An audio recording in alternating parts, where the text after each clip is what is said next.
கௌதம் சில்ல இப்போ ஒரு அட்டகாசமான எபிசோட் வந்திருக்கு. மிஸ் பண்ணாமல் ஃபுல்லோடையும் கேளுங்க. அதுக்கு நான் இந்த வீடியோ பிடிச்சிருந்துச்சுன்னா லைக் பண்ணி பாருங்கள். ரொம்ப பிடிச்சிருந்துச்சுன்னா சேனலுக்கு வந்து சப்ஸ்கிரைப் பண்ணி கண்டினியூஸாக ஆதரவு வந்து தாங்க. கௌதமும் கதிரும் வந்து காவியாவை கூட்டிகிட்டு வரலான்னு சொல்லிட்டு தான் ஜெயா வந்து அமுச்சு வச்சுருக்காங்க. எனக்கு அங்கே போகிறத நினச்சாலே வந்து கேவலமாக இருக்குது. ஏன்டா நம்ம வீடு தானடா அது, நம்ம வீடுன்னு நினைக்கிறியா? இந்திரா வந்து எப்படியெல்லாம் நிற்க வச்சு கேள்வி கேட்டு அசிங்கப்படுத்துவா தெரியுமா? எனக்கு நல்லாவே தெரியும். அம்மா வந்து குழந்தை உண்டானதுக்கப்புறம் தான் காவியாவை தலை மேலே தூக்கி வச்சு தாங்குன்னு தாங்கினாங்க. அந்த கொழுப்பு தான் இவளுக்கு, மற்றபடி வேறு எதுவும் இல்லைன்னு சொல்லி உச்சக்கட்ட கோவத்தில் வந்து பேசுகிறாங்க அந்த இடத்துல கௌதம். டேய், நான் சும்மா சும்மா பேசுகிறேன்னு சொல்லாதடா, ஓன் குழந்தடா அது, ஓன் குழந்தை மேலே நீயே அன்பா பாசமாக இல்லாமல் இப்படி எனக்கு என்னன்னு இருந்தேனா என்னப்பா இது அப்படின்னு சொல்லி கேட்குறாங்க. டேய், தேவையில்லாமல் பேசாத, குழந்தை என் குழந்தை, அந்த குழந்தைனால தான்டா எனக்கு தேவையில்லாமல் பிரச்சனை வருது. காவியாவை தலையை தூக்கி வச்சு தாங்குன்னு தாங்கினாங்க. இப்போ காவியா கூப்பிட்டா வருவான்னு நினைக்கிறியா? அதெல்லாம் வரமாட்டா. காவியாவுக்கு வர வர திமிரு கொஞ்சம் அதிகமாகவே ஏறி போச்சு. என்ன சொல்கிறதுன்னு தெரிலங்கிற மாதிரி வருத்தப்பட்டுட்டு இருக்காங்க அந்த இடத்துல நம்ம கௌதம். டேய், ஏன்டா இப்படி பேசிக்கிட்டு இருக்க? திமிரி ஏறி போச்சு, ஏன்டா அபாண்டமாக பேசுகிற? இந்திராட்ட வந்து பேசுவோம். அம்மா கிட்ட வந்து சொன்னது எல்லாம் நியாயமாக தானே தெரிஞ்சிச்சு. அவங்களுக்கு உதவி பண்ணுறோம் பண்ணல, இதெல்லாம் தனிப்பட்ட முடிவு வந்து வேறு மாதிரி இருந்துட்டு போகுது. ஆனால் இப்போ பிரச்சனை என்னென்னு பார்த்தோன்னா, மெடிக்கல் ஃபீல்டு இங்கே எதுவுமே பெருசாக வந்து இல்லைடா. எதுவும் எமர்ஜென்சினா கூட கூட்டிகிட்டு போகிறதுக்கு எதுவுமே இல்லாமல் இருக்குது. அப்படி இருக்க சூழ்நிலை நம்ம என்ன பண்ண போகிறோம் அப்படின்னு சொல்லி வேதனைப்பட்டு இருக்காங்க அந்த இடத்துல நம்ம கௌதம் வந்து பேசுகிறாங்க. டேய், கொஞ்சமாவது அமைதியாடுறா, பொறுமையாடுறா. பொறுமை தாண்டா, நிதானமாக இருந்தால் தான் எந்த பிரச்சனையும் தீர்க்க முடியும், சரியா?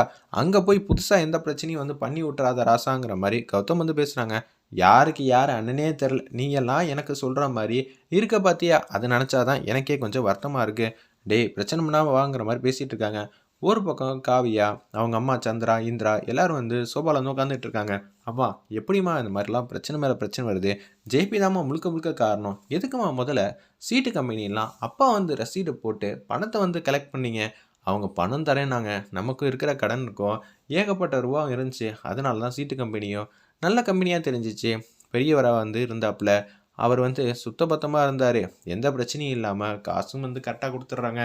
கம்பெனி பேர்லேயும் ஒரு நல்ல டாக் இருக்குது. அதனால தான் வந்து ஒரு 15,000 மாதம் மாதம் வந்துச்சுன்னா கரெக்டாக தானே இருக்கும். அப்பா வந்து பணத்தை கலெக்ட் பண்ணி உடனே ஆஃபீஸில் வந்து கட்டிடுவார்ல. ஆமாம் இந்திரா, நம்ம பணத்தை இல்லைன்னு தெரிஞ்சிச்சுன்னா அப்பா கையில் காசு வச்சுப்பாரா? டான்னு வந்து பணத்தை வந்து கட்டிட்டாரு. ஆனால் இவங்க தான் ஏதோ ஃப்ராடுத்தனம் பண்ணியிருக்காங்க. அப்பா எழுதி கொடுத்த ரசீது தான் குடும்பம் அப்படின்னு சொல்லும்போது ரசீதை எல்லாத்தையும் பட்டி பார்க்குறாங்க. இதில் எல்லாரும் கணக்கும் வரவு செலவும் கொடுத்தாச்சாம்மா, அது அப்பாவுக்கு மட்டும்தான் தெரியும். எனக்கு தெரிஞ்சு அப்பா மேலே எந்த தப்புமே இல்லை, வேறு ஏதோ தான் பிரச்சனையாக இருக்குங்கிற மாதிரி அதடியாக வந்து யோசிச்சுட்டு இருக்காங்க அந்த இடத்துல நம்ம இந்திராவும் காவியாவும். இந்த மாதிரி சுச்சுவேஷனை நம்ம எப்படி சமாளிக்க போகிறோன்னு தெரிலன்னொன்னே கதவு வந்து தட்டுறாங்க. ஆல்ரெடி 2 ரவுடி பசங்க வந்து நிற்கிறாங்க. கௌதமியும் கதிரியும் பார்த்தோன்னே பயந்து ஓடி போயிட்டாங்க அந்த இடத்துல. டேய், ஆம்பளத்தோனை இல்லைன்னு நினச்சி நம்ம எதாவது ஒன்று பூந்து விளாட்லான்னு பார்த்தா இப்படி ஆயிடுச்சு அப்படின்னு சொல்கிறாங்க. சரி, வேறு ஏதாவது பிரச்சனை இருக்க போது பார்த்துக்கலாம் அப்படின்னு சொல்லி யோசிச்சுட்டு இருக்கப்போ தான் அவங்க பதுங்கிட்டாங்க. கதவை வந்து தட்டுறாங்க. யார் இந்த நேரத்தில் கதவை தட்டுறதுன்னு பார்த்தா கதிரின் கௌதமி வந்து உள்ளே வாங்கன்னு சொல்லி கூப்பிட்றாங்க. அந்த இடத்துல இந்திரா உள்ளே வந்தோடனே, நாங்கள் எதுக்கு வந்திருக்கோம் தெரியுமா? எதுக்கு வந்திருக்கீங்க? காவியா, உன்னை வீட்டுக்கு கூட்டிகிட்டு போகலான்னு தான் வந்திருக்கோம். ஓ அப்படியா? அம்மா சொன்னாங்க நீ இங்கே இருந்தால் சரி வராதுன்னு. அப்போனா என் மேலே அன்பு பாசம் வச்செல்லாம் நீங்கள் கூட்டிகிட்டு வரல, அம்மாவுக்கு தோணி இருக்குங்கிற ஒரே காரணத்துக்காக தான் நீங்கள் கூட்டிகிட்டு போக வந்திருக்கீங்க. உங்கள் நல்ல மனசுக்கு ரொம்ப நன்றிங்க. என்ன காவியா, கிண்டல் பண்ணுறியா இல்லை என்னை வெறுப்பேற்றி பார்க்கணும்னு நினைக்கிறியா? என்னையும் நினச்சிக்கிட்டு இருக்க உன் மனசில் கூப்பிட்டா வரணும். நான் வந்து பிரச்சனை பண்ணாமல் உன்னை இங்கேருந்து கூட்டிகிட்டு போகலான்னு தான் வந்தேன். ஆனால் என்கிட்டேருந்து நீ சண்டை போடணுங்கிற ஒரே காரணத்துக்காக தான் நக்கலாக பேசுகிறேன். ஒன்று என்ன சொல்லியிருக்கணும்? இல்லைங்க, நான் எங்கள் அம்மா கூட இருந்துக்கிறேன், எந்த பிரச்சனையும் இப்போதைக்கு இல்லாமல் இருக்கட்டும். இன்னொன்று, அங்கே வந்தால் எனக்கு கொஞ்சம் அன்கம்ஃபர்டபுளாக இருக்குன்னு சொல்லணும். அதை விட்டுட்டு நீ என்ன சொல்கிற? நக்கலா திமுறா வந்து பேசுகிற, என்னையும் நினச்சிட்டு இருக்க உன் மனசில் அப்படின்னு சொல்லும்போது இந்திரா வந்துட்டாங்க. மாமா, கொஞ்சம் அமைதியாக இருங்க, பிரச்சனை பண்ணாதீங்க. கதிர், அமைதியாடுறா, நான் பேசிக்கிறேன். ஓ துரை, நீங்கள் பேசினா எல்லாம் ஒத்துப்பீங்களா அப்படின்னு சொல்லும்போது அம்மா கூப்பிட்டு வர சொன்னாங்க. நீங்களே யோசிச்சு பாருங்கள், இப்போ திடீர்னு எமர்ஜென்சி ஏதாவது மெடிக்கல் எதுவும் வேணும்னா இங்கேருந்து போக முடியுமா? நம்மள்ட்ட கார்லேருந்து எல்லாமே இருக்குது. அங்கே இருந்தால் தான் உங்களுக்கு கன்வீனியண்ட்டாக இருக்கும். கௌதம், தெரிஞ்சு தான் பேசுகிறீங்களா? அங்கே நான் 4 வாட்டி செத்து பொழைச்சிருக்கேன். அப்படி இருக்க சூழ்நிலை திருப்பி நான் அங்கே போகிறதுல எனக்கு துளி கூட இஷ்டம் இல்லை. எனக்கு தெளிவாக தெரிஞ்சிச்சு கௌதம், நான் வந்து இங்கேயே இருந்துக்கிறேன், நான்லாம் அங்கெல்லாம் வரமாட்டேன் அப்படின்னு சொல்லிடுறாங்க. பாத்தியாடா, இங்கே இருந்துக்கிறேன்னு மேடம் வந்து சொல்லிட்டாங்க. நம்ம என்ன அவங்களுக்கு வச்ச அடிமையா? மரியாதையாக இங்கேருந்து வர முடியுமா முடியாதா? சத்தியமாக முடியாது. நான் தான் சொன்னல, என் தங்கச்சி அங்கே இருந்தால் மட்டும்தான் எனக்கு பாதுகாப்பு, என் உயிரையே என் தங்கச்சி தான் வந்து மீட்டு எடுத்து கொடுத்தா. அப்படி இருக்க சூழ்நிலை தனியாக வந்து அங்கே சிக்கிறதுக்கு நான் ஒன்றும் பைத்தியம் கிடையாது, தயவு செஞ்சு வாங்குற மாதிரி கௌதம் வந்து இன்னொரு அடி சொல்கிறாங்க. அதெல்லாம் முடியாது. சும்மா சும்மா கூப்பிட்டுக்கிட்டு இருக்கேன், என்னடி நீ ஓவரா திமிரா பேசுகிற, என் பொண்டாட்டி, நான் எங்கே இருக்கணும் நீ அங்கே தான் இருக்கணும்னு சொல்லி காவியா கையை பிடிச்சி இழுக்க ஆரம்பிச்சிட்டாங்க. அந்த இடத்துல செம்மையாக வந்து கடுப்பாயிட்டாங்க இந்திரா. மாமா மரியாதையாக சொல்கிறேன், கையெடுங்க கையெடுங்கன்னு சொல்லிக்கிட்டே இருக்காங்க. அந்த இடத்துல நம்ம இந்திரா கேட்குற மாதிரி தெரில, கதிரை பிடிச்சி தள்ளி விட்டாங்க. நல்ல கௌரவம் கொடுத்துருக்கீங்கடா.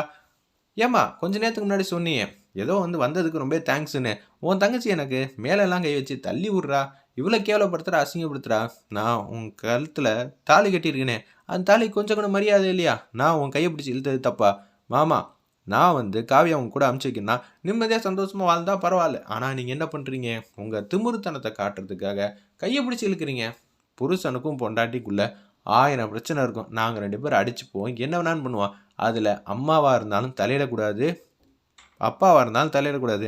நீங்கள் என்ன தங்கச்சி தானே, எங்கள் அக்காவை எப்படி வந்து சேவ் பண்ணணும்னு நல்லாவே தெரியும், எப்போ அனுப்பிச்சி வைக்கணும்னு எனக்கு நல்லாவே தெரியும், உனக்கு என்ன மாதிரி தெரியும் அப்படின்னு சொல்லும்போது ஆமாம் அப்படின்னு சொல்லி கௌதம் வந்து மம்பளுக்கு ஆரம்பிச்சிட்டாங்க. அந்த இடத்துல இந்திரா, என்னடா நினச்சிட்டு இருக்கீங்க உங்கள் மனசில் அப்படின்னு சொல்லி பேச ஆரம்பிச்சிட்டாங்க. பார்த்தியா கௌதம், நல்ல மரியாதை வருது. இந்திரா, நீ கோவப்படுற, உங்கள் அப்பாவுக்கு இந்த மாதிரி சூழ்நிலையாக இருக்குது, எல்லாம் எனக்கு புரியுது, அதுக்குன்னு வார்த்தையை விடாத, அப்புறம் ரொம்ப கஷ்டம். ஆமாம், உங்கள் அம்மாவுக்கு வேணும்னா அப்படியே கூப்பிட்டு பக்கத்துலேயே வச்சு தங்கத்தட்டில் வந்து தாங்குவாங்க, வேணான்னா குப்பை போல் கசக்கி போட்டுருவாங்க. ஒரு மருமக வேணும், ஒரு மருமக வேணான்னு. எங்களை பார்த்தா என்ன தெரியுதா உங்களுக்கு, இழிச்சவாய் மாதிரி தெரியுதா உங்களுக்கு? இந்த மாதிரி கேம்லாம் இங்கெல்லாம் விளையாடவே முடியாது. மேடம் என்ன சொல்கிறாங்க பார்த்தியா, இந்திரா அங்கே வந்தால் தான் காவியா அங்கே வருவாங்கன்னு இன்டைரக்டாக சொல்கிறாங்க. நீங்கள் எப்படி வேணாலும் நினச்சிக்கோங்க, மரியாதையாக வீட்டை விட்டு வெளில போகிறீங்களா? நல்ல மரியாதை கொடுக்குறாங்கப்பா, திருப்பி அந்த வீட்டுக்கு தான் வந்தாகணும், அது ஞாபகம் இருக்குமா? அதை நாங்கள் பார்த்துக்குறோம், தயவு செஞ்சு இங்கேருந்து முதல்ல இடத்த காலி பண்ணுங்க அப்படின்னு சொல்லி மூஞ்சிக்கினே பேசிடுறாங்க. கௌதம் கிட்டேயும் நம்ம கதிர்கிட்டையும். நான் இதுக்கு தான் இந்த வீட்டில் வாசல்லாம் மிதிக்க மாட்டேன்னு சொன்னேன். கதிர் வந்து திருந்ததுனால எல்லாருக்கும் தப்பாக தெரியுது. நீ இனிமேட்டு மூஞ்சி கொடுத்து கூட பேச மாட்டேன். அம்மாடி, இது உன் குழந்த, உன்னோடையே வச்சுக்க, எனக்கு இது மேலே அன்பு பாசம் எதுவுமே கிடையாது, நான் தனியாகவே இருந்துக்கிறேன். ஆனால் திருப்பியும் அந்த வீட்டுக்கு மட்டும் வந்தேன்னு வச்சுக்கேன், நான் மனுஷனாக கூட நடந்துக்க மாட்டேன். உனக்கும் உன் தங்கச்சியும் அம்மா அப்பா தானே தேவை, நீ இங்கேயே பத்திரமா நிம்மதியாக இருந்துக்க, சரியா அப்படின்னு சொல்லிட்டு அங்கேருந்து வந்து கதிர் மட்டும் கிளம்புறாங்க. இந்திரா, நீ ரொம்ப அவசரப்பட்டு தப்பு பண்ணுற, அண்ணனை தேவையெல்லாம் வந்து கை நீட்டி சத்தம் போடுற. அண்ணன் வந்து அண்ணி கையை தானே பிடிச்சி இழுத்தாங்க, அவங்க வரமாட்டேன்னாங்கன்னா அவங்க 2 பேருக்குள்ளே ஏதோ பேசிகிட்டு இருந்தாலும் பிரச்சனை பெருசாகாது, நீ வந்து தீர்த்து வைக்கிறேங்கிற பேரில் வந்து பிரச்சனையை வந்து பெருசு பண்ணிக்கிட்டு இருக்க, அவ்வளோதான் சொல்ல முடியும்னு சொல்கிறாங்க. அந்த இடத்துல ஏன்பா கொஞ்ச நேரம் பேசாமல் இருக்கியா, கிளம்புன்னு சொல்லியாச்சு.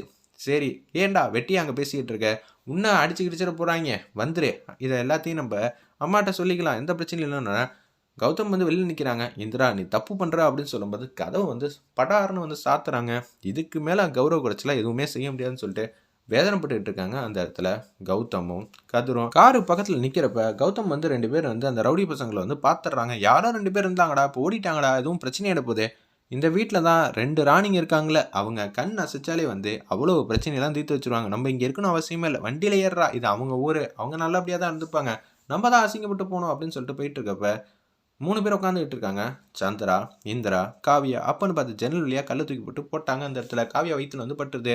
ஒன்று அவங்க ஐயோ அம்மான்னு கத்த ஆரம்பிச்சிட்டாங்க. யாரா அவன் அப்படின்னு சொல்லி சவுண்டு கொடுக்குறாங்க. வெளியில் வந்து ஆட்டோ டிரைவர் இருக்காங்க. என் புருஷன் கஷ்டப்பட்டு உங்கள் கம்பெனியில் தான் பணத்தை கட்டினாங்க, உங்கள் அப்பா என்ன பண்ணாங்க, பணத்தை திருடிட்டாங்க, இப்போ அதெல்லாம் பேசுறதுக்கு பிரயோஜனம் இல்லை, தயவு செஞ்சு வாங்கங்கிற மாதிரி கெஞ்சுறாங்க. அதெல்லாம் முடியாதுமா, அந்த காசு கூட தரமாட்டீங்க, இதெல்லாம் எனக்கு தேவையான்னு சொல்லி கதை தாப்பப்பட்டு போகிறாங்க. ஹாஸ்பிட்டலில் கொண்டு போய் சேர்த்துட்றாங்க. நம்ம காவியாவை டாக்டர் வந்து செக் பண்ணி பார்த்துட்டு சொல்கிறாங்க, கொஞ்சம் ஆபத்து தான், என்ன வேணாலும் நடக்கலாம், மனசை கொஞ்சம் தேத்திக்கிங்கன்னு சொல்லிட்டு அப்படியே அங்கேருந்து கடந்து போகிறாங்க. டாக்டர் ரொம்ப பேர் அதிர்ச்சியாக வந்து இருக்காங்க. மாப்பிள்ளை கூப்பிட்டப்பயே காவியா அமுச்சு வச்சிருந்தா இது மாதிரி பிரச்சனை வந்திருக்குமா இந்திராங்கிற மாதிரி சந்திரா வந்து வேதனைப்பட்டு இருக்காங்க. வெயிட் பண்ணி பார்ப்போம்.